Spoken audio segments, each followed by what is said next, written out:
Hello friends, नमस्कार। आप सभी को स्वागत है अपना YouTube channel talent study lover पर। तो बिहार पुलिस कांस्टेबल जो कि 2024 में एग्जाम होने वाले हैं अगस्त में, ठीक है ना। इसका full mock practice test series की जो क्लास नंबर 4 है वो आज स्टार्ट करते हैं, ठीक है ना। तो आज की जो क्लास है वो सेट नंबर 4 है। इसमें आपको फुल डिस्कशन देखने को मिलते हैं सभी 100 क्वेश्चन के, ठीक है ना। तो वीडियो को पूरा जरूर देखिएगा, मज़ा आएगा देखने में, ठीक है ना। मज़ा ना आएगा तो लास्ट में आप जरूर कमेंट करके बताइएगा, ठीक है। चलिए तो शुरू करते हैं आज की क्लास। और इस क्लास की पीडीएफ जो है आपको टेलीग्राम पर प्रोवाइड करा दिया जाता है। टेलीग्राम का लिंक आपको वीडियो के नीचे डिस्क्रिप्शन बॉक्स में मिल जाएंगे, ठीक है।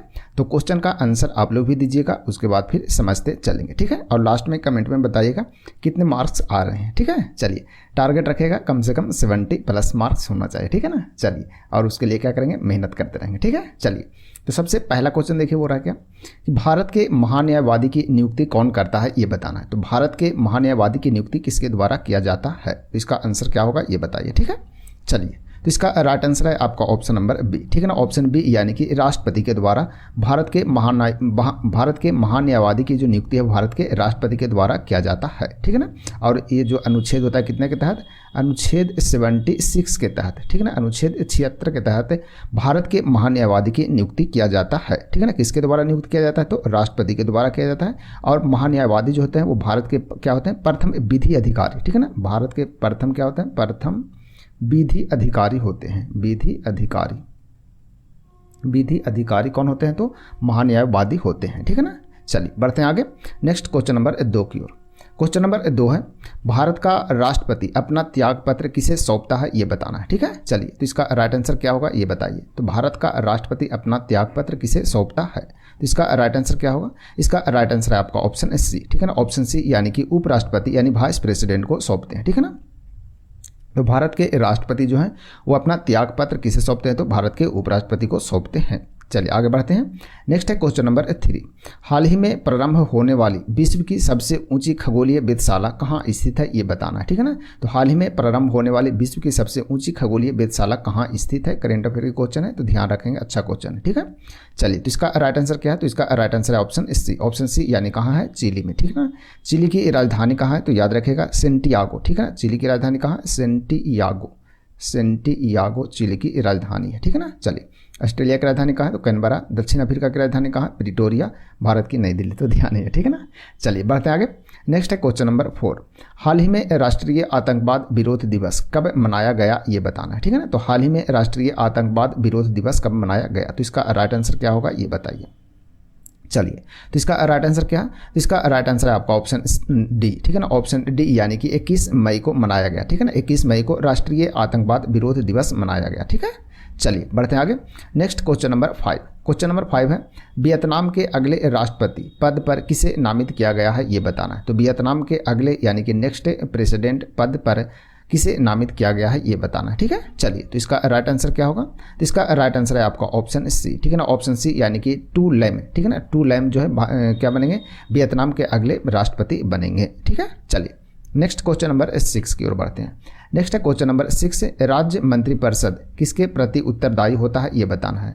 तो राज्य मंत्रिपरिषद किसके प्रति उत्तरदायी होता है ये बताना है, ठीक है। चलिए तो इसका राइट आंसर क्या होगा, तो इसका राइट आंसर है आपका ऑप्शन सी, ठीक है ना। ऑप्शन सी यानी कि राज्य मंत्रिपरिषद जो होते हैं वो विधान परिषद के क्या होते हैं, प्रति उत्तरदायी होते हैं, ठीक है ना। राज्य मंत्रिपरिषद किसके प्रति उत्तरदायी होते हैं, तो विधान परिषद के प्रति उत्तरदायी होते हैं, याद रखेगा, ठीक है ना। और मंत्री जो होते हैं वो व्यक्तिगत रूप से किसके प्रति होते हैं, तो मंत्री जो होते हैं वो व्यक्तिगत रूप से, ध्यान रखिएगा, ठीक है ना। मंत्री व्यक्तिगत रूप से जो होते हैं वो किसके प्रति उत्तरदायी होते हैं, तो राज्यपाल के, ठीक है ना। राज्यपाल के प्रति उत्तरदायी होते हैं, तो ध्यान में रखिएगा, ठीक है ना। यही केंद्र में आता है, तो केंद्र में जो होता है वो मंत्री जो है व्यक्तिगत रूप से होते हैं, राष्ट्रपति के प्रति उत्तरदायी होते हैं। और मंत्री परिषद में होते हैं तो किसके प्रति होते हैं, लोकसभा के प्रति उत्तरदायी होते हैं, तो इसे भी ध्यान में रखिएगा, ठीक है। चलिए नेक्स्ट है क्वेश्चन नंबर 7 की ओर बढ़ते हैं। नेक्स्ट है क्वेश्चन नंबर 7। बिहार में पुल सड़क, ठीक है ना, पुल सड़क निर्माण के लिए सरकार ने किस कंपनी के साथ अनुबंध किया है ये बताना है, ठीक है। चलिए तो इसका राइट आंसर क्या होगा, 7 नंबर क्वेश्चन है, ठीक है ना। इसका ऑप्शन जो है वो आगे पीछे हो गया, ठीक है ना। तो इसे ध्यान में रखिएगा, थोड़ा सा याद कर लीजिएगा, ठीक है ना। इसको पीडीएफ में आपको सुधार करके दे देंगे, ठीक है ना, कोई दिक्कत नहीं होगा। इसका राइट आंसर है आपका तांतिया कंस्ट्रक्शन यानी कि ऑप्शन सी, यानी कि इसको बी बोल देते हैं, इसको सी बोल देते हैं, तो ऑप्शन सी इसका राइट आंसर हो जाएगा, ठीक है ना। तांतिया कंस्ट्रक्शन, इसे ध्यान रखिएगा, ठीक है ना। चलिए बढ़ते हैं आगे। नेक्स्ट है क्वेश्चन नंबर 8। क्वेश्चन नंबर 8 देखिए बोल रहा है जूट के उत्पादन में बिहार का कौन सा जिला अग्रणी है यानी कि प्रमुख है, ये बताना है, ठीक है ना। तो जूट के उत्पादन में बिहार का कौन सा जिला अग्रणी है, ठीक है। चलिए इसका राइट आंसर क्या होगा ये बताइए। चलिए तो इसका राइट आंसर क्या है, तो इसका राइट आंसर है आपका ऑप्शन डी, ठीक है ना। ऑप्शन डी यानी कि कटिहार, ठीक है ना। कटिहार जो है क्या है, कटिहार जो है क्या है, अग्रणी डिस्ट्रिक्ट है बिहार में क्या करने की, इसका जूट का, ठीक है ना, जूट का, ठीक है। चलिए कुछ और इंपॉर्टेंट पॉइंट है देख लेते हैं। जैसे राज्य में बोला, ठीक है ना, कि भारत में सबसे अधिक जूट उत्पादन करने वाला जो राज्य है वो कौन है, तो राज्य में आता है कौन, वेस्ट बंगाल आएगा। कौन आएगा, वेस्ट बंगाल यानी कि पश्चिम बंगाल आएगा, ठीक है ना। पूरे देश में यानी कि विश्व में सबसे अधिक जूट कहाँ होता है, तो विश्व में सबसे अधिक देश में आ जाएगा, तो देश में आ जाएगा आपका बांग्लादेश। कौन आ जाएगा, बांग्लादेश, ठीक है ना। तो बांग्लादेश ध्यान में रखेगा, विश्व में सबसे अधिक जूट उत्पादन किया जाता है किसके द्वारा, बांग्लादेश के द्वारा। और जूट को क्या बोलते हैं, तो जूट को बोलते हैं गोल्डन फाइबर, ठीक है ना, गोल्डन फाइबर, गोल्डन फाइबर बोलते हैं। गोल्डन फाइबर किसे बोलते हैं, तो जूट को बोलते हैं, तो ये भी ध्यान में रखिएगा, ठीक है ना। तो बिहार में अधिक होता है कटिहार में, राज्य में किस, भारत में सबसे अधिक किस राज्य में होता है, तो वेस्ट बंगाल में यानी पश्चिम बंगाल। देश में यानी कि विश्व में सबसे अधिक कौन सी देश में होता है जूट, तो बांग्लादेश में। और जूट को क्या बोलते हैं, तो गोल्डन फाइबर बोलते हैं, तो इसे ध्यान में रखिएगा। बढ़ते हैं नेक्स्ट क्वेश्चन नंबर 9 की ओर। क्वेश्चन नंबर 9 है 1857 के विद्रोह में बाबू कुंवर सिंह ने बिहार के किस क्षेत्र से नेतृत्व प्रदान किया था, ये बताना, ठीक है ना। तो 1857 का जो विद्रोह हुआ था उसमें बाबू कुंवर सिंह ने बिहार के किस क्षेत्र से नेतृत्व किया था, ये बताना है, ठीक है। चलिए इसका राइट आंसर क्या होगा ये बताइए। तो इसका राइट आंसर क्या है, इसका राइट आंसर ऑप्शन सी यानी कि आरा से किए थे। कहाँ से किए थे, नेतृत्व किए थे बाबू कुंवर सिंह, तो आरा से किए थे। और बाबू कुंवर सिंह जो थे क्या थे, तो जमींदार थे। जमींदार कहाँ के थे, तो जगदीशपुर के, जगदीशपुर, ठीक है ना, जगदीशपुर के जमींदार यह थे, ठीक है ना। चलिए नेक्स्ट बढ़ते हैं आगे क्वेश्चन नंबर 10 की ओर। क्वेश्चन नंबर 10 है हाल ही में HIV वैक्सीन का सफल परीक्षण कहाँ हुआ है, ये बताना है। तो हाल ही में HIV वैक्सीन का सफल परीक्षण कहाँ किया गया ये बताइए, ठीक है। चलिए तो इसका राइट आंसर है आपका ऑप्शन ए यानी कि USA अमेरिका में किया गया, ठीक है ना। तो अमेरिका में अभी HIV का सफल वैक्सीन परीक्षण हुआ है। चलिए नेक्स्ट क्वेश्चन नंबर 11 की ओर बढ़ते हैं। क्वेश्चन नंबर 11 देखिए बोल रहा है बिहार में लगभग कितने क्षेत्र पर कृषि कार्य होता है ये बताना है। तो बिहार में लगभग कितने प्रतिशत जो है वो कृषि पर आधारित है ये बताना है, ठीक है। चलिए इसका राइट आंसर आपको ऑप्शन सी यानी कि 60% है, ठीक है ना। तो बिहार में लगभग 60% जो है वो क्षेत्र क्या कृषि पर कार्य होता है, ठीक है। और वीडियो अच्छा लगे तो वीडियो को लाइक शेयर भी करते रहिएगा, ठीक है ना। तो जितना ज़्यादा से ज़्यादा वो लाइक कीजिएगा, शेयर कीजिएगा ताकि कॉन्फिडेंस बढ़ते रहे, ठीक है ना। तो मज़ा आएगा, फुल सेट प्रैक्टिस में मज़ा आता है, ठीक है ना। क्योंकि इसमें सभी सब्जेक्ट आपको देखने को मिलेंगे, मतलब पूरा 100 क्वेश्चन जो कि आपको बिल्कुल एग्जाम बेस्ड पर रहेगा, ठीक है ना। एग्जाम में पूछे हुए क्वेश्चन नहीं रहते हैं, कुछ नए क्वेश्चन रहते हैं, कुछ पूछे हुए क्वेश्चन रहते हैं, बाकी सब वहीं रहते हैं, ठीक है ना। चलिए बढ़ते हैं आगे नेक्स्ट क्वेश्चन नंबर 12 की ओर। क्वेश्चन नंबर 12 है भारत के महान्यायवादी को कौन हटा सकता है ये बताना है, ठीक है ना। तो भारत के महान्यायवादी को कौन हटा सकता है, इसका राइट आंसर क्या होगा, इसका राइट आंसर हो जाएगा आपका ऑप्शन नंबर ए, ठीक है ना। ऑप्शन ए यानी कि राष्ट्रपति के द्वारा हटाया जाता है, ठीक है ना। और नियुक्ति भी राष्ट्रपति के द्वारा ही करते हैं महान्यायवादी को। और महान्यायवादी की जो नियुक्ति होता है अनुच्छेद 76 के तहत किया जाता है। भारत के प्रथम विधि अधिकारी इन्हीं को कहा जाता है, महान्यायवादी को। चलिए बढ़ते हैं आगे नेक्स्ट क्वेश्चन नंबर 13 की ओर। 13 नंबर क्वेश्चन है बिहार में कितनी साक्षरता दर 2011 के जनगणना के अनुसार है ये बताना है। तो बिहार में कितनी साक्षरता दर है 2001 की जनगणना के अनुसार, ठीक है ना, 2001 की जनगणना के अनुसार। तो इसका राइट आंसर क्या होगा, इसका राइट आंसर आप बताना, ठीक है ना। चलिए तो इसका राइट आंसर ऑप्शन सी यानी कि 47.53, ठीक है ना, यानी 47.53% है, ठीक है ना। चलिए नेक्स्ट बढ़ते हैं क्वेश्चन नंबर 14 की ओर। क्वेश्चन नंबर 14 है ध्यानचंद किस खेल से संबंधित रहे हैं ये बताना, ठीक है ना। तो मेजर ध्यानचंद का संबंध किस खेल से था ये बताना, ठीक है। चलिए तो इसका राइट आंसर क्या है, इसका राइट आंसर आपका ऑप्शन बी यानी कि किससे, हॉकी से संबंधित रहे हैं, ठीक है ना। तो मेजर ध्यानचंद जो कि जिन्हें हॉकी का जादूगर भी कहा जाता था, ठीक है ना, ये हॉकी से संबंधित है, ठीक है। चलिए बढ़ते हैं आगे नेक्स्ट क्वेश्चन नंबर 15 की ओर। क्वेश्चन नंबर 15 शेर शाह के बचपन का नाम क्या था, ठीक है ना। तो शेर शाह के बचपन का नाम क्या था ये बताना है, ठीक है। चलिए तो इसका राइट आंसर क्या हो जाएगा, तो इसका राइट आंसर आपका ऑप्शन ए यानी कि फरीद। उनका बचपन का नाम यानी शेर शाह का जो बचपन का नाम था क्या था, फरीद था, ठीक है ना। चलिए और इनकी जो मृत्यु हुआ था शेर शाह का वो कब हुआ था, तो 1545 ईस्वी में हुआ था कलिंजर पर फतह के दौरान, ठीक है ना, कलिंजर, ठीक है ना, कलिंजर पर फतह के दौरान इनकी मृत्यु हुआ था 1545 ईस्वी के बाद शेर शाह।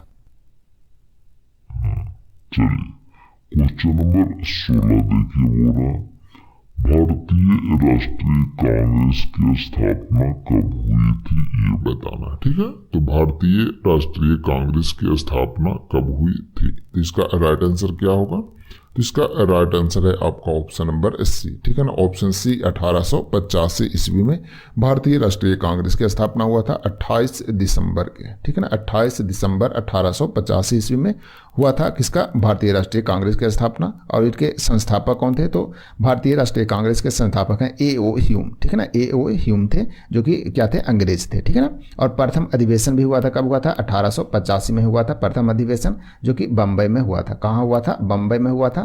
और इसमें टोटल 72 प्रतिनिधि भाग लिए थे, 72 प्रतिनिधि के द्वारा इनमें भाग लिया गया था टोटल, ठीक है ना।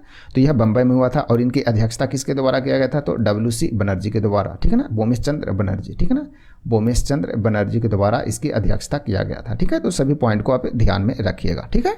चलिए बढ़ते हैं आगे नेक्स्ट क्वेश्चन नंबर 17 की ओर। क्वेश्चन नंबर 17 देखिए, बोल रहा है व्यापगत का सिद्धांत से संबंधित है, यानी कि कौन संबंधित है ये बताना है, ठीक है ना। तो व्यापगत के सिद्धांत से संबंधित कौन है ये बताइए, ठीक है। चलिए, तो इसका राइट आंसर क्या होगा ये बताना है। तो 17 नंबर क्वेश्चन है, इसका राइट आंसर हो जाएगा आपका ऑप्शन डी, ठीक है ना। ऑप्शन डी यानी कि लॉर्ड डलहौजी जिन्हें हड़प नीति यानी हड़प सिद्धांत जिसे बोलते हैं, हड़प की नीति, ठीक है ना, किनके द्वारा किया गया था, तो लॉर्ड डलहौजी के कार्यकाल में यह हुआ था, ठीक है ना। तो इसे ध्यान में रखिएगा। उसे हिंदी में क्या बोलते हैं, व्यापगत का सिद्धांत बोलते हैं, ठीक है ना। चलिए, तो कुछ इंपॉर्टेंट पॉइंट है, जैसे प्रथम रेल जो शुरुआत हुआ था वो इन्हीं के काल में हुआ था। इन्हीं के काल में कब, 1853 में हुआ था, ठीक है ना। कहाँ से कहाँ हुआ था, बम्बई से थाने के बीच में चला था, बम्बई से थाने के बीच में 1853 में चला था। तार और टेलीग्राफ जो चला था वो इन्हीं के काल में भी चला था, तो इसे भी ध्यान में रखिएगा, ठीक है। चलिए बढ़ते आगे नेक्स्ट क्वेश्चन नंबर 18 की ओर। क्वेश्चन नंबर 18 है, भारत का प्रथम वायसराय कौन था ये बताना है। तो भारत का प्रथम वायसराय कौन था, तो इसका राइट आंसर क्या हो जाएगा ये बताना है। तो इसका राइट आंसर है आपका ऑप्शन नंबर कौन सी, ऑप्शन डी, ठीक है ना। ऑप्शन डी यानी कि लॉर्ड कैनिंग थे भारत के प्रथम वायसराय, ठीक है ना। तो भारत के प्रथम वायसराय कौन थे, तो लॉर्ड कैनिंग थे, ठीक है ना। तो इसे ध्यान में रखिएगा। और अंतिम वायसराय कौन थे, तो अंतिम हो जाएंगे आपका अंतिम वायसराय कौन थे, तो अंतिम वायसराय थे लॉर्ड माउंटबेटन। कौन थे, लॉर्ड माउंटबेटन, ठीक है ना। तो अंतिम कौन थे, अंतिम जो गवर्नर में वायसराय थे वो कौन थे, तो लॉर्ड माउंटबेटन थे, इसे ध्यान में रखिएगा, ठीक है। चलिए कुछ और पॉइंट है, भारत के प्रथम गवर्नर जनरल कौन थे, तो भारत के प्रथम ठीक है ना, भारत के प्रथम गवर्नर जनरल कौन थे, तो विलियम बेंटिक, यानी कि लॉर्ड विलियम बेंटिक थे। कौन थे, विलियम बेंटिक, ठीक है ना। तो ध्यान में रखेगा। तो भारत के प्रथम गवर्नर जनरल कौन थे, तो लॉर्ड विलियम बेंटिक थे। और बंगाल के प्रथम गवर्नर जनरल कौन थे, तो बंगाल में आ जाए, ठीक है ना। बंगाल का प्रथम गवर्नर जनरल कौन था, तो ये थे वारेन हेस्टिंग्स। कौन थे, वारेन हेस्टिंग्स थे, ठीक है ना। तो इसे भी ध्यान में रखेगा सभी पॉइंट, ठीक है। तो भारत के प्रथम वायसराय कौन थे, लॉर्ड कैनिंग। अंतिम वायसराय कौन थे, तो लॉर्ड माउंटबेटन।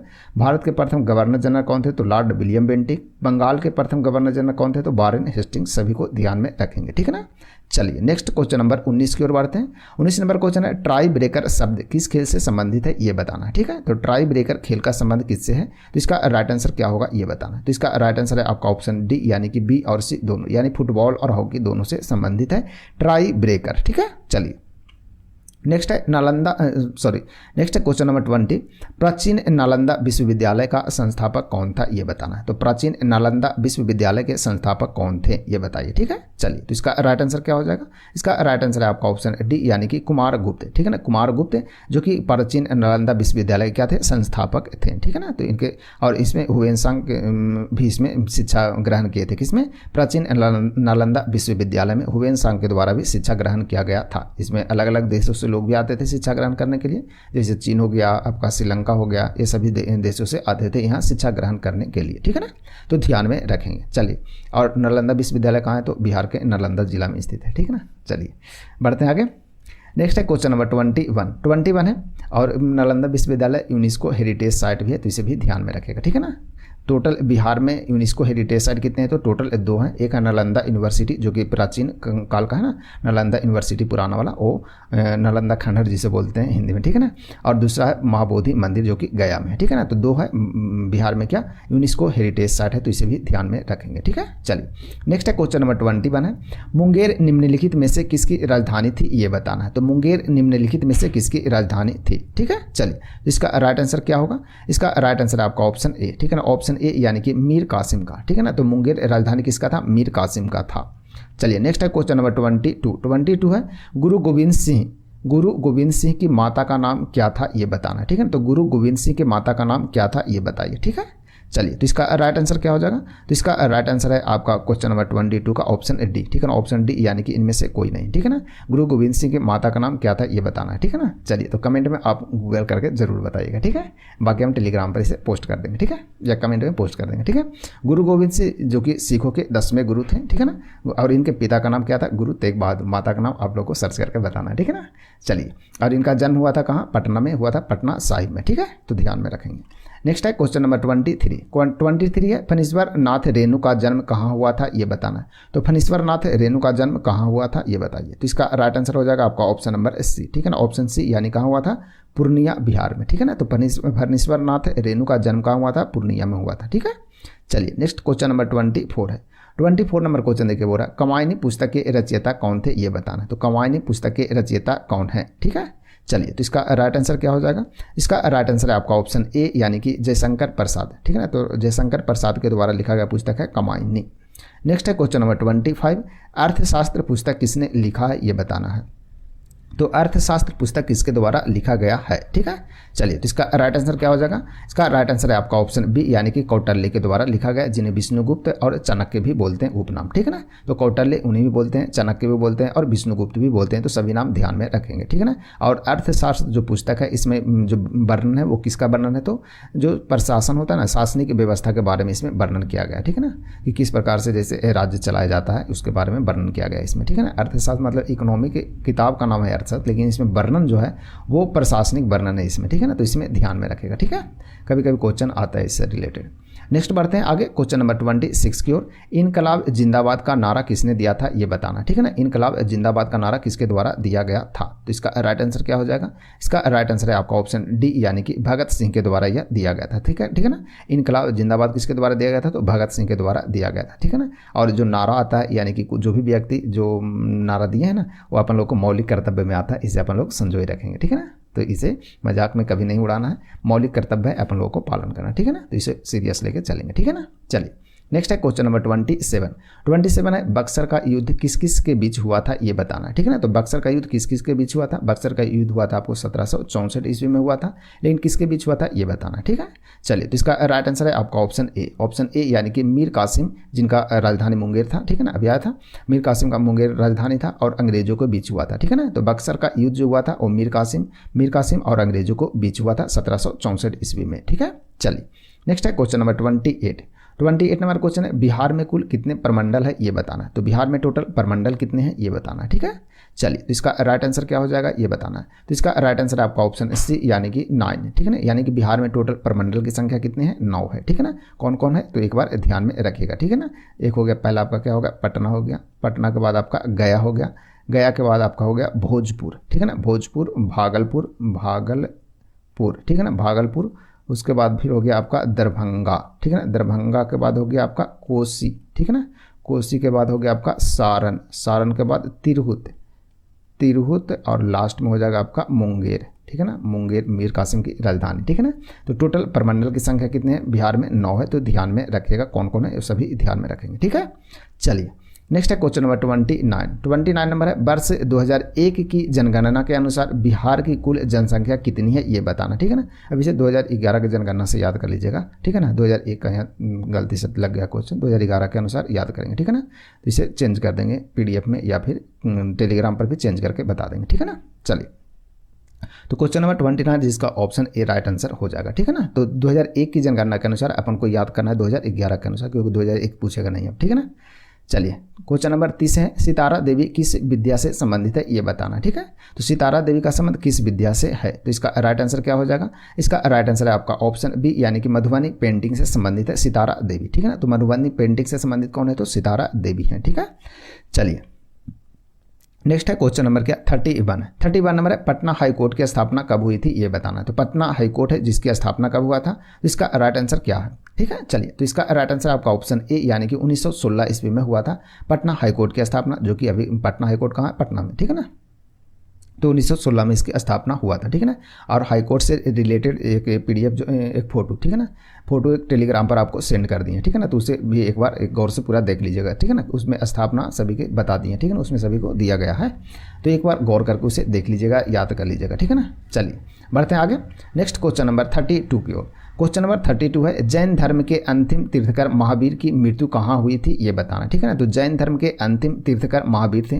ठीक है ना, महावीर जिनकी मृत्यु कहाँ हुई थी ये बताना है। तो इसका राइट आंसर क्या हो जाएगा, इसका राइट आंसर आपका ऑप्शन बी यानी कि कहाँ हुआ था, कुंडग्राम में हुआ था। कहाँ हुआ था, कुंडग्राम में हुआ था। ठीक है ना, तो महावीर की मृत्यु कहाँ हुआ था, तो कुंडग्राम में हुआ था। ठीक है, चलिए बढ़ते आगे नेक्स्ट क्वेश्चन नंबर 33 की ओर। 33 है, भगवान बुद्ध का जन्म लुम्बिनी में हुआ था, यह कहाँ स्थित है ये बताना है। तो भगवान बुद्ध की जो जन्म हुआ था वो लुम्बिनी में हुआ था, लेकिन यह कहाँ स्थित है ये बताना है। तो इसका राइट आंसर क्या हो जाएगा, इसका राइट आंसर आपका ऑप्शन सी नेपाल में। ठीक है ना, तो लुम्बिनी कहाँ है, नेपाल में स्थित है। ठीक है ना, लुम्बिनी कहाँ है, नेपाल में। नेक्स्ट बढ़ते हैं क्वेश्चन नंबर 34 की ओर। क्वेश्चन नंबर 34 है, झारखंड देश का कौन सा राज्य है ये बताना। ठीक है ना, यानी कि झारखंड जो राज्य बना वो देश का कौन सा राज्य बना था ये बताना। ठीक है ना, कितने नंबर का, तो इसका राइट आंसर क्या होगा ये बताना आपको। ठीक है, चलिए तो इसका राइट आंसर क्या होगा, तो इसका राइट आंसर आपका ऑप्शन सी यानी कि 28वां राज्य बना था। ठीक है ना, तो झारखंड बना था कौन सी, 28वां राज्य बना था, तो ध्यान में रखेंगे। ठीक है ना, चलिए 26वां राज्य कौन बना था, तो 26वां राज्य बना था आपका उत्तराखंड। ठीक है ना, उत्तराखंड बना था जो कि यूपी से अलग होकर बना था। 27वां राज्य कौन बना था, तो 27वां बना था आपका छत्तीसगढ़। कौन सी, छत्तीसगढ़, जो कि मध्य प्रदेश से अलग होकर बना था। ठीक है ना, सभी 2000 में बने, झारखंड हो गया आपका, उत्तराखंड हो गया, और छत्तीसगढ़ सभी के सभी का बना है 2000 में बना। ठीक है ना, तो ध्यान में रखिएगा। ठीक है ना, और 29वां जो राज्य बना वो कौन बना, तो 29वां बना तेलंगाना बना, जो कि आंध्र प्रदेश से अलग होकर बना 2 जून 14 को। ठीक है ना, 2 जून 2014 को बना था। ठीक है ना, तो सभी को ध्यान में रखेंगे। और तेलंगाना की राजधानी कहाँ है, तो तेलंगाना की राजधानी हैदराबाद। आंध्र प्रदेश की राजधानी कहाँ, तो आंध्र प्रदेश की राजधानी जो है वो अमरावती है। ठीक है, चलिए नेक्स्ट है क्वेश्चन नंबर 35, बिहार में लोकसभा सीटों की संख्या कितनी है ये बताना है। तो बिहार में लोकसभा, अभी लोकसभा चुनाव भी हो रहा है। ठीक है, तो याद रखेंगे। ठीक है ना, लोकसभा की सीटों की संख्या कितनी है ये बताना है। ठीक है, चलिए तो इसका राइट आंसर क्या हो जाएगा, तो इसका राइट आंसर है आपका ऑप्शन नंबर डी। ठीक है ना, ऑप्शन डी यानी कि बिहार में लोकसभा सीटों की जो संख्या है वो कितना है, तो 40 है। ठीक है ना, बिहार में लोकसभा सीटों की संख्या 40 है, और राज्यसभा, ठीक है ना, राज्यसभा की सीटों की संख्या कितना है, तो 16 है। 16 कैसे याद रखेंगे, तो 4 का स्क्वायर कर देंगे। ठीक है ना, 0 हटा करके 4 का स्क्वायर कर दीजिए, 16 हो गया। ठीक है ना, तो बिहार में लोकसभा की सीटों की संख्या 40, राज्यसभा की सीटों की संख्या 16। ठीक है ना, देश में सबसे अधिक लोकसभा सीटों की संख्या किस राज्य में, तो उत्तर प्रदेश में, कितना 80 है, और राज्यसभा में भी उत्तर प्रदेश में ही है। ठीक है ना, राज्यसभा में भी सबसे अधिक कहाँ है, तो उत्तर प्रदेश में कितना है, 31। तो ये भी ध्यान में रखिएगा। ठीक है ना, ये हो गया आपका लोकसभा का। ठीक ना, लोकसभा का सीट सबसे अधिक उत्तर प्रदेश में, और राज्यसभा का भी सीट सबसे अधिक उत्तर प्रदेश में। लोकसभा में कितना 80 और राज्यसभा में 31, तो ध्यान में रखेंगे। ठीक है, चलिए बढ़ते हैं आगे नेक्स्ट क्वेश्चन नंबर 36 की ओर। क्वेश्चन नंबर 36 है, अंतर्राष्ट्रीय महिला दिवस कब मनाया जाता है ये बताना है। ठीक है, चलिए तो इसका राइट आंसर क्या होगा, तो इसका राइट आंसर है आपका ऑप्शन ए यानी कि 8 मार्च को मनाया जाता है क्या, अंतर्राष्ट्रीय महिला दिवस। नेक्स्ट है क्वेश्चन नंबर 37 है, बिंबिसार किस वंश का राजा था। ठीक है, बिंबिसार किस वंश का राजा था, तो बिंबिसार हर्यक वंश का राजा था, यानी ऑप्शन ए सही हो जाएगा इसका। Next question number 38 number question देखिए, बता रहा कि भारत में प्रथम सत्याग्रह गांधी जी ने कहाँ शुरू किया था ये बताना। तो भारत में प्रथम सत्याग्रह महात्मा गांधी जी के द्वारा शुरू किया गया, तो वो कहाँ किया गया था ये बताना है। तो इसका राइट आंसर क्या होगा, इसका राइट आंसर है आपका ऑप्शन बी। ठीक है ना, ऑप्शन बी यानी कि चंपारण में। कब किए थे, 1917 में। ठीक है ना, 1917 में, जिसमें 3 कठिया पद्धति को क्या किए थे, समाप्त किए थे। ठीक है ना, तो महात्मा गांधी जी के द्वारा चंपारण में 1917 में क्या किया गया था, सत्याग्रह शुरू किया गया था। ठीक है, तो ध्यान रखेंगे। नेक्स्ट है क्वेश्चन नंबर 39, सर्वाधिक अम्लीय वर्षा किस देश में होती है ये बताना है। तो सर्वाधिक अम्लीय वर्षा किस देश में होता है, तो इसका राइट आंसर क्या है, इसका राइट आंसर है आपका ऑप्शन सी यानी कि नॉर्वे। ठीक है ना, नॉर्वे में क्या होता है, सबसे अधिक होता है अम्लीय वर्षा। ठीक है, चलिए next question number 40। Question number 40 है सार्क। सार्क का सबसे नया सदस्य कौन सा देश बना है ये बताना है। तो सार्क का फुल फॉर्म क्या होता है? तो south Asian association for regional cooperation होता है इसका फुल फॉर्म, तो ध्यान रखेंगे। और इसका सबसे नया सदस्य कौन सा देश बना है ये बताना है। तो इसका राइट आंसर क्या होगा? तो इसका राइट आंसर है आपका ऑप्शन डी, ठीक है ना, ऑप्शन डी यानी कि कौन सा है? अफगानिस्तान, ठीक है ना। तो अफगानिस्तान जो कि अभी सबसे नया सदस्य बना है किसका? सार्क का, ठीक है। सार्क जिसकी स्थापना हुआ था, कब हुआ था? तो स्थापना इसका हुआ था 1985 ईस्वी में। कब हुआ था? 1985 में इसकी स्थापना हुआ था, ठीक है ना। और इसका हेड क्वार्टर कहाँ है? तो हेड क्वार्टर इसका काठमांडू में। कहाँ है? काठमांडू, जो कि नेपाल की राजधानी है, इसे भी ध्यान में रखेंगे, ठीक है ना। चलिए, इसमें टोटल देशों की संख्या कितनी है? तो 8 हैं। कौन कौन से देश है एक बार ध्यान में कर लेते हैं, लिख देते हैं, ठीक है ना।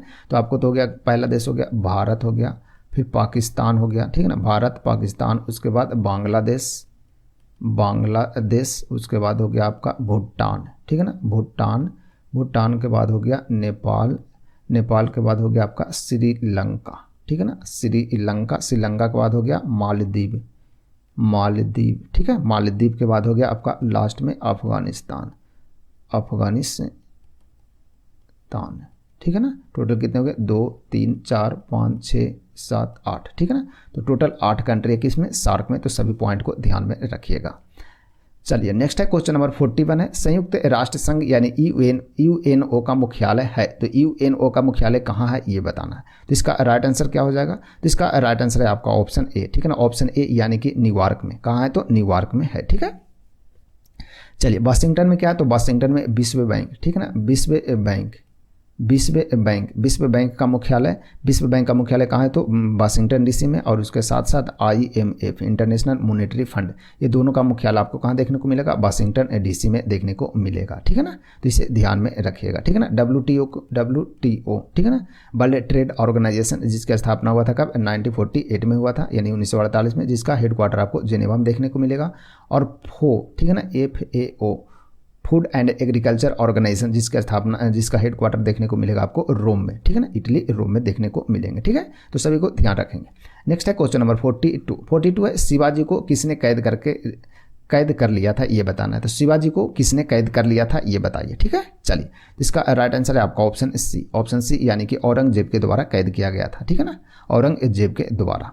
नेक्स्ट है क्वेश्चन नंबर 43 महात्मा गांधी कब भारतीय राष्ट्रीय कांग्रेस के अध्यक्ष बने थे ये बताना है।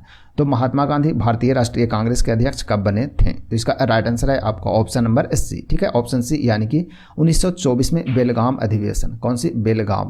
बेलगाम अधिवेशन में बने थे यह अध्यक्ष, ठीक है ना, जो कि 40वां क्या हो रहा था?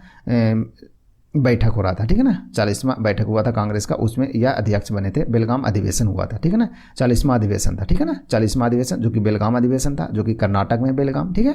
और 1924 में हुआ था, उसी में अध्यक्ष बने थे कौन? महात्मा गांधी। और कितने बार अध्यक्ष बने? सिर्फ एक बार यही बने थे, ठीक है ना, इसे ध्यान में रखिएगा। नेक्स्ट है क्वेश्चन नंबर 44 बंगाल का विभाजन हुआ था, ठीक है। तो बंगाल विभाजन कब हुआ था ये बताना है, ठीक है। चलिए, तो इसका राइट आंसर क्या होगा? तो इसका राइट आंसर है आपका ऑप्शन बी यानी कि 1905 में, ठीक है ना। तो बंगाल विभाजन कब हुआ था? 1905 में हुआ था। और किसके काल में हुआ था? लॉर्ड कर्जन के काल में हुआ था, ठीक है ना। तो लॉर्ड कर्जन के काल में 1905 में बंगाल विभाजन हुआ था, ठीक है ना। और बंगाल विभाजन रद्द कब हुआ था? यह रद्द किया गया था तो 1911 ईस्वी में रद्द किया गया था लॉर्ड हार्डिंग के काल में, ठीक है ना, लॉर्ड हार्डिंग, ठीक है ना। तो लॉर्ड हार्डिंग के काल में क्या हुआ था? रद्द किया गया था बंगाल विभाजन 1911 में, ठीक है। तो सभी को ध्यान रखेंगे। नेक्स्ट है क्वेश्चन नंबर 45 राज्यसभा और लोकसभा की संयुक्त बैठक कौन बुलाता है ये बताना है, ठीक है। तो राज्यसभा और लोकसभा की संयुक्त बैठक को कौन बुलाता है? तो इसका राइट आंसर क्या होगा? इसका राइट आंसर है आपका ऑप्शन ए, ठीक है ना, ऑप्शन ए यानी कि राष्ट्रपति यानी प्रेसिडेंट के द्वारा राज्यसभा और लोकसभा की संयुक्त बैठक को बुलाया जाता है, ठीक है। तो ध्यान में रखेंगे, ठीक है। चलिए बढ़ते हैं आगे।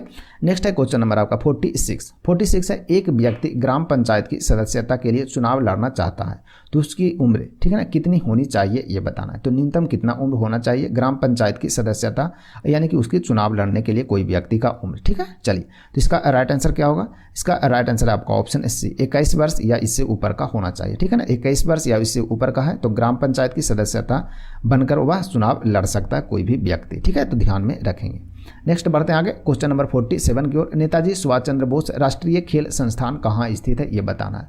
तो नेताजी सुभाष चंद्र बोस राष्ट्रीय खेल संस्थान कहाँ स्थित है, तो इसका राइट आंसर है आपका ऑप्शन डी। ऑप्शन डी यानी कहाँ है, पटियाला में स्थित है, ठीक है ना। तो पटियाला में ध्यान में रखेंगे, ठीक है। चलिए नेक्स्ट है क्वेश्चन नंबर 48। जसपाल राणा का नाम निम्नलिखित में से किस खेलों से संबंधित है ये बताना है। तो जसपाल राणा का संबंध किस खेल से है ये बताइए। तो इसका राइट आंसर है आपका ऑप्शन बी यानी कि निशानेबाजी से संबंधित है, ठीक है ना। तो निशानेबाजी से संबंधित है कौन, जसपाल राणा, ठीक है। चलिए क्वेश्चन नंबर 49 है। राजा भोज निम्नलिखित में से किस राजवंश से संबंधित है ये बताना है। तो राजा भोज निम्नलिखित में से किस राजवंश से संबंधित हैं, ठीक है, यानी कि थे, ठीक है। चलिए तो इसका राइट आंसर है ऑप्शन बी परमार राजवंश से, ठीक है ना। परमार राजवंश से राजा भोज का संबंध था।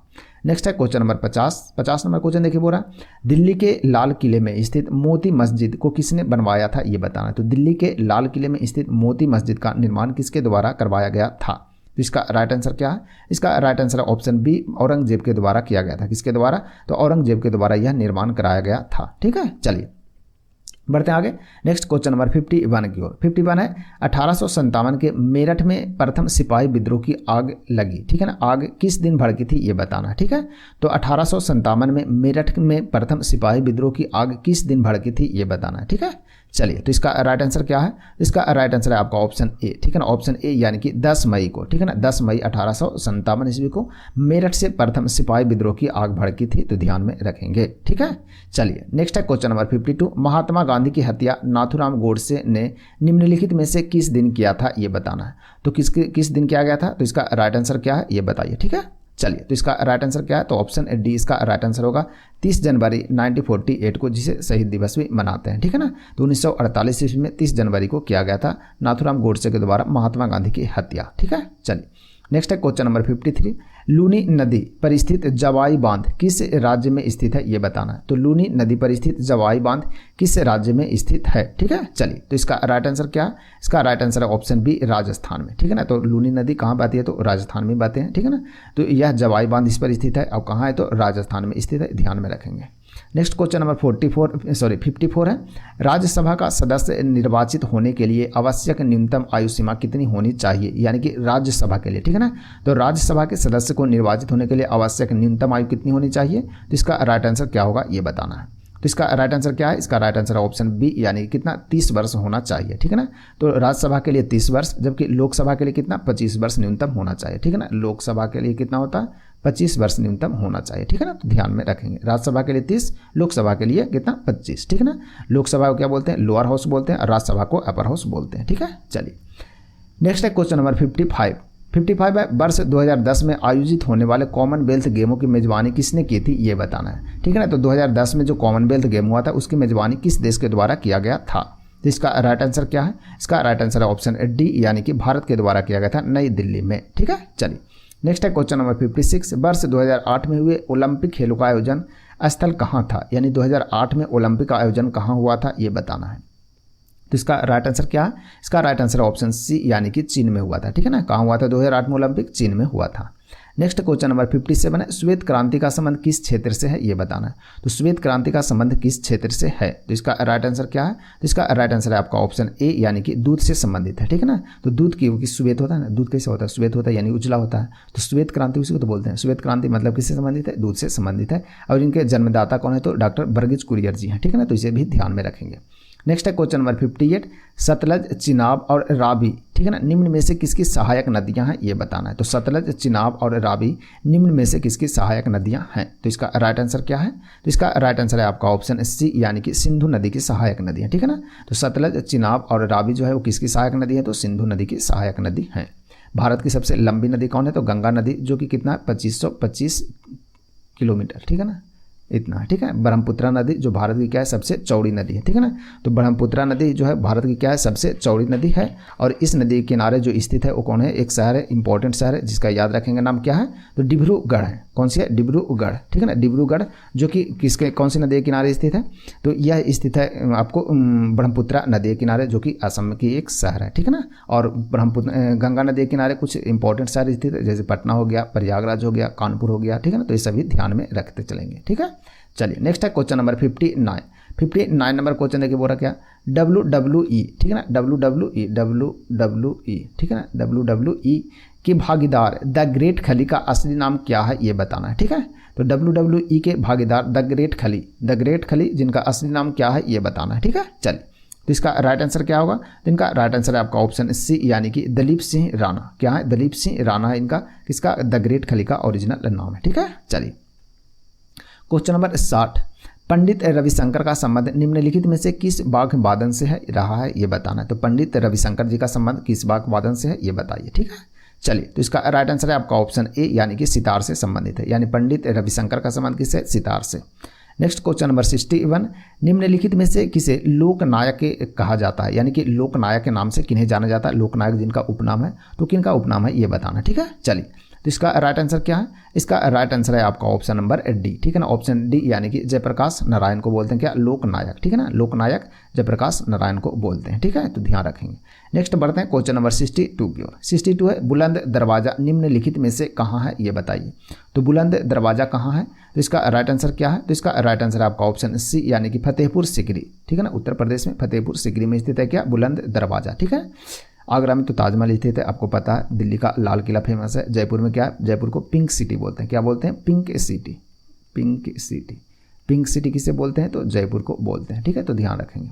बढ़ते हैं आगे। नेक्स्ट क्वेश्चन नंबर आपका क्या? 63 की ओर। एक लंबे अंतराल के बाद भारत एवं बांग्लादेश के बीच कौन सी रेलगाड़ी चलाई गई है ये बताना है। तो एक लंबे अंतराल के बाद भारत और बांग्लादेश के बीच रेलगाड़ी जो चलती है उसका नाम क्या है ये बताइए, ठीक है।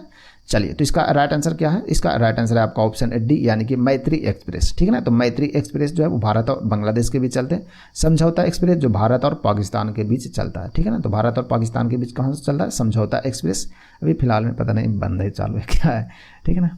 चलिए, लेकिन चलता था पहले। तो समझौता एक्सप्रेस भारत और पाकिस्तान के बीच चलता था, ठीक है। चलिए, नेक्स्ट क्वेश्चन नंबर 64 है, भारत के राष्ट्रपति को पद से कौन हटा सकता है ये बताना है। तो भारत के राष्ट्रपति जो है, यानी प्रेसिडेंट जो है, उनको पद से कौन हटा सकता है ये बताइए, ठीक है। चलिए, तो इसका राइट आंसर क्या होगा? इसका राइट आंसर है ऑप्शन बी, यानी कि संसद के द्वारा हटाए जाते हैं, ठीक है ना। तो संसद के द्वारा महाभियोग जब लगता है तब हटाए जाते हैं किसको? भारत के राष्ट्रपति को, ठीक है। चलिए, नेक्स्ट क्वेश्चन नंबर 65, भारत का व्यापारिक संबंध सबसे पहले किस यूरोपीय देश से स्थापित हुए थे ये बताना है। तो भारत का व्यापारिक संबंध सबसे पहले किस यूरोपीय देश से स्थापित हुआ था, ठीक है। चलिए, तो इसका राइट आंसर क्या है ये बताइए। तो इसका राइट आंसर आपका ऑप्शन ए, यानी कि पुर्तगाल से हुआ था, ठीक है ना। तो प्रथम यूरोपीय जो देश था जिससे व्यापार स्थापित हुआ था वो पुर्तगाल देश था, ठीक है। चलिए, नेक्स्ट क्वेश्चन नंबर 66 है, वेलिंगटन कप का संबंध किस खेल से ये बताना है। तो वेलिंगटन कप का संबंध किस खेल से है? तो इसका राइट आंसर है आपका ऑप्शन सी, यानी कि हॉकी से संबंधित है वेलिंगटन कप, ठीक है ना। तो वेलिंगटन कप का संबंध किससे है? हॉकी से।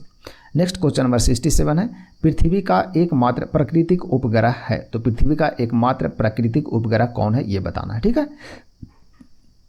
तो पृथ्वी का एकमात्र प्राकृतिक उपग्रह जिसे चंद्रमा बोलते हैं, ठीक है ना, चंद्रमा है, ठीक है। चलिए, नेक्स्ट क्वेश्चन नंबर 68, जातक पवित्र ग्रंथ है। तो जातक पवित्र जो ग्रंथ है वो किस धर्म से संबंधित है ये बताइए।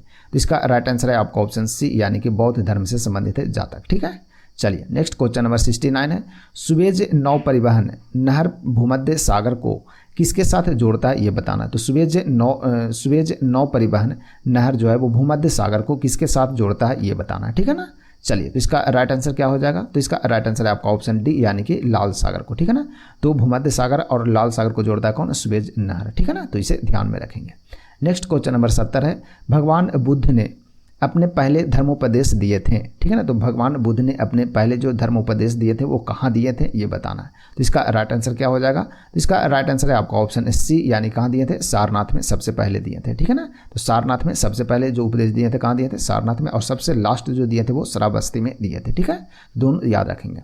क्वेश्चन नंबर 71 है, अनुच्छेद 317 का संबंध किस राज्य के विशेष प्रावधान से था? है नहीं था, ठीक है ना। तो किस राज्य से था तो ये बताना। तो अनुच्छेद 370 सभी को याद होगा, ठीक है। तो इसका राइट आंसर है ऑप्शन सी, अनुच्छेद 317 का संबंध जम्मू कश्मीर से था, ठीक है। नेक्स्ट क्वेश्चन नंबर है 72, रज्मनामा फारसी में अनुवाद था, ठीक है ना। तो रज्मनामा जो है वो फारसी में अनुवाद था, तो किसका अनुवाद किया गया था रज्मनामा फारसी में, ठीक है। तो इसका राइट आंसर क्या होगा ये बताना है। तो इसका राइट आंसर क्या है? तो इसका राइट आंसर क्या होगा ये बताइए। तो इसका राइट आंसर ऑप्शन सी, यानी कि महाभारत, ठीक है। तो महाभारत का फारसी में अनुवाद किया गया जिसका नाम रखा गया क्या? रज्मनामा, ठीक है। तो इसे ध्यान रखेंगे, ठीक है। चलिए, क्वेश्चन नंबर 73 देखते हैं। वह मुगल सम्राट जिसका 2 बार अभिषेक हुआ वह कौन था ये बताना है। तो 2 बार अभिषेक हुआ तो वो मुगल सम्राट कौन थे ये बताना है। तो इसका राइट आंसर है आपका ऑप्शन डी यानी कि औरंगजेब का। किसका तो हुआ था? औरंगजेब का हुआ था। ठीक है, तो औरंगजेब को 2 बार हुआ था क्या? महाभिषेक हुआ था, अभिषेक हुआ था। ठीक है, महाभिषेक नहीं, अभिषेक हुआ था। चलिए नेक्स्ट क्वेश्चन नंबर 74 है। अंग्रेजों को सुनहरा फरमान कब प्रदान किया गया था ये बताना है। तो अंग्रेजों को सुनहरा फरमान कब प्रदान किया गया? इसका राइट आंसर ऑप्शन सी 1717 ईस्वी में। ठीक है ना, तो अंग्रेजों को सुनहरा फरमान कब प्रदान किया गया फ्रेंड्स? तो 1717 ईस्वी में किया गया था। नेक्स्ट क्वेश्चन नंबर 75 है। पुर्तगालियों ने गोवा पर अधिकार कब किया? ठीक है ना, तो पुर्तगालियों ने गोवा पर अधिकार कब किया? तो इसका राइट आंसर है ऑप्शन बी 1510 में। ठीक है ना, तो गोवा पर अधिकार जो है वो पुर्तगालियों ने किया कब किया था? 1510 में। गोवा जो कि भारत का सबसे छोटा राज्य है क्षेत्रफल की दृष्टिकोण से। ठीक है, तो ध्यान में रखेंगे। चलिए नेक्स्ट क्वेश्चन नंबर 76 है। रेशम किससे उत्पन्न होता है ये बताना है। तो रेशम किससे उत्पन्न होता है? इसका राइट आंसर क्या होगा? इसका राइट आंसर है ऑप्शन बी यानी कि रेशम के कीड़े के प्यूपा से होता है। किससे होता है? रेशम के कीड़े के प्यूपा से होता है, रेशम का उत्पन्न होता है। ठीक है, चलिए आगे बढ़ते हैं क्वेश्चन नंबर 77 की ओर। 77 है। मोबाइल सेलफोन के काम करने के लिए निम्न में से कौन सा अत्यावश्यक है ये बताना है। तो मोबाइल सेलफोन है, उसको काम करने के लिए निम्न में कौन अति आवश्यक होता है ये बताना है। ठीक है, चलिए तो इसका राइट आंसर क्या है ये बताइए। तो इसका right answer all of these यानी कि ऑप्शन नंबर डी सभी के सभी क्या है? अत्यावश्यक ही है, यानी कि सभी के सभी जरूरी है। सेवा प्रदाता नेटवर्क जरूरी है, सिम कार्ड भी जरूरी है, काम करने में अनुकूल हैंडसेट भी जरूरी ही है। ठीक है ना, चलिए नेक्स्ट है क्वेश्चन नंबर 78। निम्नलिखित में से कौन से पर्सनल कंप्यूटर के कुंजी पटल की कुंजी परंपरागत टाइपराइटरों में उपलब्ध नहीं है ये बताना। ठीक है, चलिए तो इसका राइट आंसर क्या हो जाएगा? तो इसका राइट आंसर है आपका ऑप्शन सी यानी कि एंटर जो होता है वो नहीं होता है। ठीक है, चलिए क्वेश्चन नंबर 79 है।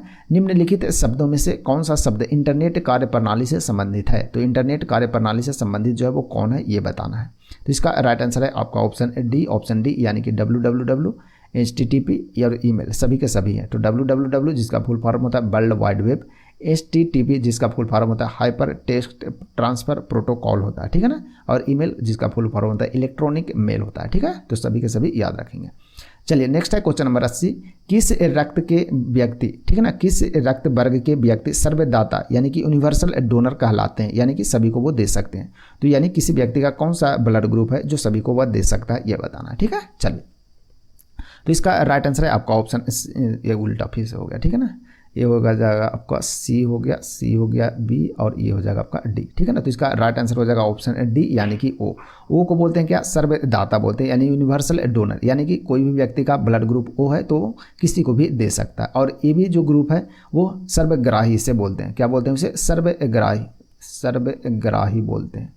ठीक है ना, ए बी को क्या बोलते हैं? सर्वग्राही बोलते हैं। ठीक है ना, टोटल ब्लड ग्रुप जो होते हैं 4 होते हैं, ए बी ओ और ए बी होता है, टोटल 4 ग्रुप होते हैं। ठीक है ना, तो सभी ध्यान में रखेंगे। ओ को सर्वदाता बोलते हैं और ए बी को सर्वग्राही बोलते हैं। नेक्स्ट क्वेश्चन नंबर 81 है। 81 है। तने की कटाई का प्रयोग निम्नलिखित में से किसे पुनः उगाने के लिए किया जाता है ये बताना है। तो तने की कटाई का प्रयोग निम्नलिखित में से किसे पुनः उगाने के लिए किया जाता है ये बताना है। ठीक है, चलिए तो इसका राइट आंसर क्या हो जाएगा? इसका राइट आंसर है आपका ऑप्शन डी यानी कि गन्ना को तने को कटाई करते हैं और उसे पुनः उगाया जाता है। ठीक है ना, तो गन्ना इसका राइट आंसर हो जाएगा। नेक्स्ट बढ़ते हैं आगे क्वेश्चन नंबर 82 की ओर। 82 है AIDS यानी एड्स का पूर्ण रूप होता है। तो एड्स का पूर्ण रूप क्या होता है ये बताना है। ठीक है, चलिए तो इसका राइट आंसर क्या हो जाएगा? इसका राइट आंसर होता है आपका एड्स का पूर्ण रूप होता है एक्वायर्ड इम्यून डिफिशियंसी सिंड्रोम यानी कि ऑप्शन सी इसका राइट आंसर हो जाएगा। ठीक है ना, तो एक्वायर्ड इम्यून डिफिशियंसी सिंड्रोम होता है इसका फुल फॉर्म। ठीक है, तो ध्यान रखेंगे। नेक्स्ट बढ़ते हैं क्वेश्चन नंबर 83 की ओर।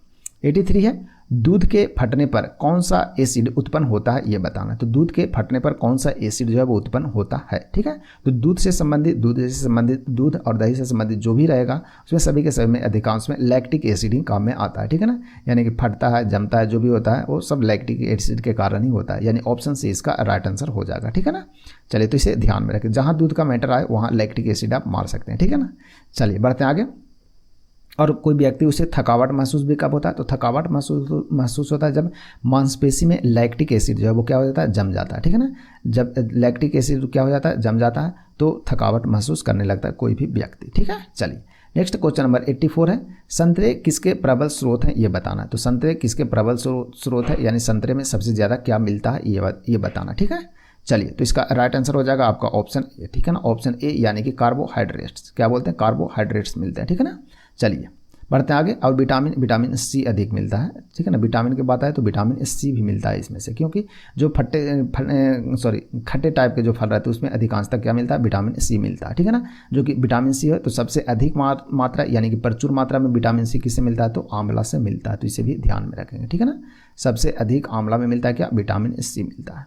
बढ़ते हैं आगे नेक्स्ट क्वेश्चन नंबर 85 की ओर। इनमें से कौन सा रोग, ठीक है ना, इनमें से कौन सा रोग मच्छरों से होने वाला रोग नहीं है, ठीक है ना। तो क्वेश्चन को गौर से पढ़िएगा। इनमें से कौन सा रोग जो है वो मच्छर से होने वाला रोग नहीं है, ये बताना, ठीक है। चलिए तो इसका राइट आंसर क्या हो जाएगा, इसका राइट आंसर आपका ऑप्शन डी यानी कि बेंगा। बाकी डेंगू, मलेरिया, फाइलेरियसिस, ठीक है ना, सभी के सभी जो होते हैं वो मच्छर से होते हैं। नेक्स्ट क्वेश्चन नंबर 86 है। आप कौन सा सर्वनाम है ये बताना है, ठीक है। तो आप में कौन सा सर्वनाम है ये बताइए। तो इसका राइट आंसर क्या हो जाएगा, इसका राइट आंसर है आपका ऑप्शन बी यानी कि निजवाचक है, ठीक है ना। तो आप में कौन सा सर्वनाम है, निजवाचक है। क्वेश्चन नंबर 87 है।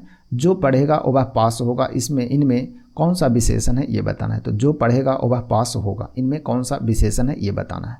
तो इसका राइट आंसर है आपका ऑप्शन डी यानी कि सर्वनामिक विशेषण है। क्या है, सर्वनामिक विशेषण, ठीक है। चलिए नेक्स्ट है क्वेश्चन नंबर 88। निम्न में से बादल का तत्सम शब्द कौन है ये बताना है। तो निम्न में से बादल का तत्सम शब्द कौन है, ठीक है। चलिए तो इसका राइट आंसर है आपका ऑप्शन डी यानी कि बारिद, ठीक है ना। तो बारिद जो है वो बादल का क्या है, तत्सम शब्द है। नेक्स्ट क्वेश्चन नंबर 89 बढ़ते हैं। दिगंबर का सही संधि विच्छेद क्या है ये बताना है। तो दिगंबर का सही जो संधि विच्छेद है वो कौन है, तो दिग जोर अंबर, ठीक है ना, यानी ऑप्शन बी इसका राइट आंसर हो जाएगा। बढ़ते हैं आगे नेक्स्ट क्वेश्चन नंबर 90 की ओर। जिस पर अभियोग लगाया गया हो उसे क्या कहा जाता है ये बताना है। तो जिस पर अभियोग लगाया गया हो उसे क्या बोलते हैं, ठीक है। चलिए तो इसका राइट आंसर है ऑप्शन बी अभियुक्ति बोलते हैं। क्या बोलते हैं, अभियुक्त, ठीक है ना, अभियुक्त यानी जिस पर अभियोग लगाया जाता है उसे क्या बोलते हैं, अभियुक्त बोलते हैं, ठीक है। चलिए क्वेश्चन नंबर 91 देखते हैं जो कि सॉरी आपको इंग्लिश के क्वेश्चन है। तो इनकम्बेंट मीन्स क्या होता है ये बताना। तो इनकम्बेंट का मतलब होता है पदाधिकारी। क्या होता है, पदाधिकारी होता है, ठीक है ना। तो इसका साइनो चुनना है आपको, साइनो चुनना है यानी कि समानार्थी चुनना है, ठीक है ना। तो इसका राइट आंसर क्या हो जाएगा, तो इसका राइट आंसर आपका ऑप्शन ए यानी कि ऑक्युपेंट, ठीक है ना। तो इनकम्बेंट का जो समानार्थी होगा ऑक्युपेंट हो जाएगा, ठीक है ना। चलिए आगे याद रखेगा एडवेंचर मतलब क्या होता है, साहसी। क्या होता है, साहसी होता है, ठीक है ना। कॉन्टेस्टेंट मतलब क्या होता है, प्रतिभागी, ठीक है ना। क्या होता है, प्रतिभागी होता है। और प्रोफेट मतलब क्या होता है, प्रोफेट मतलब होता है पैगंबर। क्या होता है, पैगंबर होता है। तो इसे भी ध्यान में रखेंगे, ठीक है। तो सबको ध्यान में रखते चलेंगे। इसका राइट आंसर हो जाएगा आपका ऑप्शन ए हो जाएगा। समानार्थी मतलब इनकम्बेंट और ऑक्युपेंट दोनों पदाधिकारी के बराबर होते हैं, ठीक है। चलिए नेक्स्ट है इनपिचेबल, ठीक है ना। इनपिचेबल मतलब क्या होता है ये बताना है। इसका राइट आंसर होगा क्या, इनपिचेबल मतलब होता है त्रुटिहीन, ठीक है ना। त्रुटिहीन यानी कि जिससे त्रुटि नहीं होता यानी गलती नहीं होता उसे क्या बोलते हैं, त्रुटिहीन बोलते हैं। यानी इसका चुनना है क्या, एंटो चुनना है। तो इसका उल्टा क्या हो जाएगा, जो त्रुटि नहीं यानी जो गलती नहीं करता है उसका उल्टा क्या हो जाएगा, जो हमेशा गलती करता है यानी ब्लेम होता है, ठीक है ना। तो इसका राइट आंसर हो जाएगा ऑप्शन ए यानी कि ब्लेमिस्ड। ब्लेमिस्ड मतलब क्या हो जाएगा, इसका मतलब हो जाएगा कलंकित। क्या होता है, कलंकित, ठीक है ना, जो हमेशा क्या करता रहता है, कलंकित रहता है। अनयूजल्ड मतलब क्या होता है, तो इसका राइट आंसर सॉरी इसका हो जाएगा आपका बेदाग, ठीक है ना, बेदाग हो जाएगा। क्या हो जाएगा, बेदाग हो जाएगा, जिस पर कोई दाग नहीं रहता यानी कोई दोष नहीं रहता है। फ्लॉलेस मतलब क्या होता है, दोष रहित। क्या होता है, दोष रहित हो जाएगा इसका। और एक्सक्यूसाइट मतलब क्या होता है, उत्कृष्ट। क्या होता है, उत्कृष्ट होता है इसका मतलब, ठीक है ना। तो सभी को ध्यान में रखते चलिएगा, याद कीजिएगा, रिवीजन करते रहेंगे। नेक्स्ट है आपका कि रॉन्गली स्पेल्ड वर्ड को चुनना है। इसमें कौन सा जो गलत है ये चुनना है आपको, ठीक है ना। तो select the wrongly spelled word, जो रॉन्ग यानी कि गलत लिखा गया इसको चुनना है आपको, ठीक है। तो इसका राइट आंसर हो जाएगा ऑप्शन ए यानी कि जो पैरेलल लिखा हुआ है इसमें आपको PARALLEL हो जाएगा, पैरेलल, ठीक है ना। तो इसका राइट आंसर ऑप्शन हो जाएगा, बाकी ये सभी के सभी सही लिखा हुआ है, ठीक है ना। चलिए बढ़ते हैं आगे। नेक्स्ट है क्वेश्चन नंबर 94। बोल रहा है कि the select most appropriate meaning of the given idiom, ठीक है ना। आइडियम फ्रेज पढ़े हैं तो उसका चुनना फाइट साई ऑफ, इसका मतलब क्या होता है ये बताना। तो फाइट साई ऑफ का मतलब जो होता है इसका क्या होता है, तो इसका मतलब होता है आपका टालना। क्या होता है, टालना या फिर दूर रहना, ठीक है ना। टालना या दूर रहना इसका होता है, क्या होता है, इसका होता है मतलब इसका हिंदी होता है, ठीक है ना। तो टालना या दूर रहना का मतलब होता है टू अवॉइड करना, ठीक है ना। टू अवॉइड करना यानी कि टालना इसका राइट हो जाएगा, ठीक है ना। तो ऑप्शन बी इसका राइट आंसर हो जाएगा, ठीक है। चलिए नेक्स्ट है क्वेश्चन नंबर 95। हो रहा है open your books at the page 10th, ठीक है ना। तो ये बोल रहा है कि इसमें एरर कौन सा है ये बताना है, ठीक है ना। तो open your books at the page 10th नहीं होगा 10 होगा, ठीक है ना, यानी कि बुक का जो 10वां नंबर पेज है वो ओपन किया जा रहा है, ठीक है ना। तो 10th नहीं होता है, क्या हो जाएगा 10 हो जाएगा, यानी ऑप्शन सी इसका सही हो जाएगा। तो पेज हो जाएगा पेज 10 हो जाएगा, ठीक है ना। तो इसका ये सही हो जाएगा, ठीक है। चलिए बढ़ते आगे नेक्स्ट क्वेश्चन नंबर 96 की ओर। 96 नंबर क्वेश्चन देखिए बोल रहा है क्या, मैथ की क्वेश्चन है, बोल रहा है 14 सेंटीमीटर आधार व्यास वाले एक लंबवृत्तीय शंकु का आयतन आपको दिया 196 पाई सेंटीमीटर क्यूब है। तो इस शंकु के लंबवत ऊंचाई ज्ञात करना है, यानी कि इसकी हाइट कितना होगा ये बताना, ठीक है ना। जैसे कि देखिए ये हो गया आपका शंकु, ठीक है ना, ये हो गया आपका क्या हो गया शंकु हो गया, इसमें आपको ये आपको दे दिया है, ठीक है ना। ये हो गया आपका त्रिज्या, ठीक है ना। ये व्यास जो है आपको दे दिया कितना 14, तो त्रिज्या कितना हो जाएगा 7 हो जाएगा, त्रिज्या कितना हो जाएगा 7 हो जाएगा। और इसका आपको इंच पूछ रहा है, ठीक है ना। तो इसका क्षेत्र जो आयतन है वो कितना होता है, तो शंकु का आयतन होता है 1/3 पाई r स्क्वायर इंच, ठीक है ना। इतना बराबर आपको दे दिया कितना 196, तो ये होता है आयतन का सूत्र होता है, तो ध्यान में रखेंगे, ठीक है। चलिए अब इसको सिंपल बना देंगे, 1/3 पाई r का मतलब हो जाएगा 7 × 7, क्योंकि r त्रिज्या कितना 7 है, ठीक है। इंच निकालना है तो इंच हो गया और 196 पाई हो गया, आयतन बराबर आयतन हो गया, ठीक है। चलिए पाई से पाई आपका एक कट जाएगा, ठीक है ना। 7 से 1 काट देंगे, 7 दूनी 14 और 7 या 56 ये कट गया, 7 चौ 28 ये कट गया, यानी कि इंच बराबर हो जाएगा कितना 4 तिया 12 हो जाएगा, 3 गुना हो जाएगा, तो इंच बराबर कितना हो जाएगा 12। तो इसका राइट आंसर हो जाएगा ऑप्शन बी सही हो जाएगा, ठीक है ना। चलिए नेक्स्ट बढ़ते हैं आगे क्वेश्चन नंबर 97 की ओर। क्वेश्चन नंबर 97 देखिए बोल रहा है 3/2 81/16 और 9/8 का लघुत्तम समवर्तक ज्ञात करना, ठीक है ना। जैसे देखिए क्वेश्चन यदि कोई भिन्न में है और लघुत्तम बोल रहा है यानी एलसीएम बोल रहा है, तो हर का अंश का एलसीएम निकालेंगे, ठीक है ना। जैसे लघुत्तम बोला तो अंश का लघुत्तम निकालेंगे यानी एलसीएम निकालेंगे। तो 3, 9 और 81 का एलसीएम क्या हो जाएगा, तो 81, इसका एलसीएम हो जाएगा आपका 81। और जो हर बच गया तो हर का क्या निकालेंगे एचसीएफ निकालेंगे, ठीक है ना। तो 2, 8 और 16 का जो एचसीएफ हो जाएगा यानी महत्तम समवर्तक हो जाएगा, वो कितना हो जाएगा 2 हो जाएगा, ठीक है। तो इसका राइट आंसर हो जाएगा ऑप्शन बी 81/2, ठीक है ना। तो जो बोल रहा है क्वेश्चन में जो पूछेगा वो अंश का निकालना है, ठीक है ना। तो लघुत्तम पूछ रहा है लघुत्तम समवर्तक, तो अंश का लघुत्तम निकाल लीजिए और जो शेष हर बच गया उसका महत्तम निकालेंगे, ठीक है ना। तो ध्यान में रखिए कंफ्यूज नहीं होना। जैसे पूछ देता क्या कि इतना का महत्तम समवर्तक क्या होगा, तो सबसे अंश का क्या निकाल लेते महत्तम निकाल लेते और हर का क्या निकाल लेते लघुत्तम निकाल लेते, ठीक है ना। बस यही करना रहता है इसमें। नेक्स्ट क्वेश्चन नंबर 98 है। 98 में देखिए बोल रहा है क्या 7/5/8, ठीक है ना। 7/5/8 प्लस 5/8 ऑफ, ठीक है ना। ऑफ मतलब का 184 × 15/5 माइनस एक्स मान लेते हैं बराबर 0, भाट के जगह पर क्या एक्स कर लिए, ठीक है। इसमें पढ़े ना पहले का कर पीछे भाग तब गुना तब जोड़ घटा, तो पहले का की प्रक्रिया करें, ऑफ मतलब का तो का पहले क्रिया कर लेंगे, ठीक है ना। का मतलब गुना, तो पहले इसकी प्रक्रिया करेंगे तो काट लीजिए 8 दूनी 16 और 8 तिया 24 ये आपका कट गया। उसके बाद भी भाग दे देंगे तो 5 तिया 15 ये हो गया, ठीक है। अब चलिए इसको कैलकुलेशन आप सिंपल से कर सकते हैं। तो 7 × 5/8 प्लस हो जाएगा आपका कितना 23 × 5 15 से 115, 115 गुना 3 कर देंगे तो हो जाएगा कितना 345, कितना हो जाएगा 345 माइनस एक्स है तो इसको इधर करके बराबर एक्स प्लस में कर लेंगे, ठीक। चलिए सिंपल से 345 और 7 जोड़ देंगे तो हो जाएगा कितना 352.5/8 बराबर एक्स, यानी एक्स की वैल्यू जो आ जाएगा कितना आ जाएगा 352.5/8, यानी ऑप्शन डी इसका राइट आंसर हो जाएगा, ठीक है। सिंपल है, इसको ध्यान से कर सकते हैं आप, ठीक है। चलिए क्वेश्चन नंबर 99 देखते हैं। बोल रहा है यदि 10% और 7% के लाभ पर किसी वस्तु का विक्रय मूल्य के जो बीच का अंतर है वो 6 रुपया, मान लेते हैं कोई वस्तु 100 रुपये की है, ठीक है ना। उस पर 2 बार बेचा, तो पहले बेचा कितने 10% के लाभ पर यानी 110 पर, ठीक है। फिर बेचा उसे 7% के लाभ पर यानी 107 पर बेचा। दोनों का जो डिफरेंस है विक्रय मूल्य का वो दिया है कितने 6 रुपये का। यहाँ विक्रय मूल्य का डिफरेंस कितने का आएगा 3 रुपये का। तो डिफरेंस का तुलना डिफरेंस से करेंगे तो बोल रहा है लागत मूल्य, तो लागत मूल्य कितना था 100 था तो गुना 100 कर दिए, ठीक है। तो इसको काट दीजिए 3 दूनी 6 यानी कि 200, यानी वस्तु का जो लागत था वो कितना था 200 रुपया था, ठीक है। चलिए क्वेश्चन नंबर 100 जो कि लास्ट क्वेश्चन है फ्रेंड्स, ठीक है। चलिए बोल रहा है 2 संख्या 4 और 3 है का रेशियो दिया हुआ है, उनके महत्तम समवर्तक और लघुत्तम समवर्तक को गुणनफल आपको 2700 दे दिया, तो संख्याओं के बीच का अंतर क्या होगा ये बताना, ठीक है।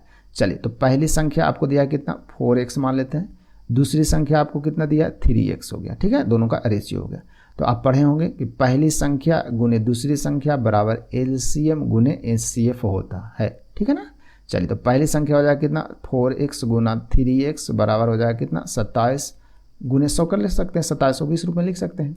सिंपल सी है, इसको काट दीजिए 9 से और इसको काट दीजिए कितना 25 से, यानी कि हम बोल सकते हैं एक्स स्क्वायर बराबर 9 गुना 25, यानी कि एक्स बराबर हो जाएगा कितना रूट में 9 गुना 25, ठीक है ना, यानी कि 5 3 15, ठीक है ना, यानी कि इसका कितना हो जाएगा 15 हो जाएगा, ठीक है ना। अंडर रूट कर लेंगे तो कितना आ जाएगा 15, 9 का वर्गमूल 3, 25 का वर्गमूल 5, यानी कि 5 या 15, यानी एक्स की वैल्यू कितना आ गया 15 आ गया, ठीक है। चलिए पूछ रहा है डिफरेंस, तो संख्या का डिफरेंस कितने का है, तो एक्स, 4 का और 3 का जो डिफरेंस आएगा, ठीक है ना, तो 4 और 3 का जो डिफरेंस आएगा वो कितना आएगा एक्स आएगा, और एक्स का मतलब कितना हो गया 15, एक्स का मतलब कितना हो गया 15, तो इसका जो डिफरेंस कितना आ जाएगा 15 आ जाएगा, यानी ऑप्शन ए इसका राइट आंसर हो जाएगा। या फिर ऐसे भी बना सकते हैं, एक्स की वैल्यू यहाँ रख देंगे तो आ जाएगा 15 4 60, और यहाँ एक्स की वैल्यू रखेंगे 15 तो 15 या 45, दोनों का डिफरेंस पूछ रहा है, तो डिफरेंस कितना का 45 और 60 में 15 का डिफरेंस, यानी ऑप्शन ए इसका राइट आंसर हो जाएगा, ठीक है ना। चलिए, तो वीडियो कैसा लगा, वीडियो मज़ा आया होगा, मुझे पूरा उम्मीद है कि आप लोगों को मज़ा ज़रूर आया होगा, ठीक है ना। तो कमेंट में कमेंट करके ज़रूर बताइएगा वीडियो कैसा लग रहा है, यदि कुछ सुधार करना हो तो आप कमेंट ज़रूर कीजिएगा, ठीक है ना। और बाकी थोड़ी कुछ यदि गलत हो जाता है तो उसके लिए सॉरी, ठीक है ना, कभी कभी हो जाते हैं, टंग स्लिप हो जाता है तो हो जाता है कभी कभी, ठीक है ना। बाकी कोई दिक्कत नहीं, आप आराम से तैयारी कीजिए, जो भी प्रॉब्लम हो कमेंट कीजिएगा, सोल्यूशन करने की पूरी कोशिश करेंगे, ठीक है ना। तो वीडियो यदि अच्छा लगे तो वीडियो को लाइक शेयर जरूर कीजिएगा। आज की क्लास यहीं समाप्त करते हैं फ्रेंड्स, फिर मिलते हैं नए क्लास में, तब तक के लिए आप सभी को धन्यवाद।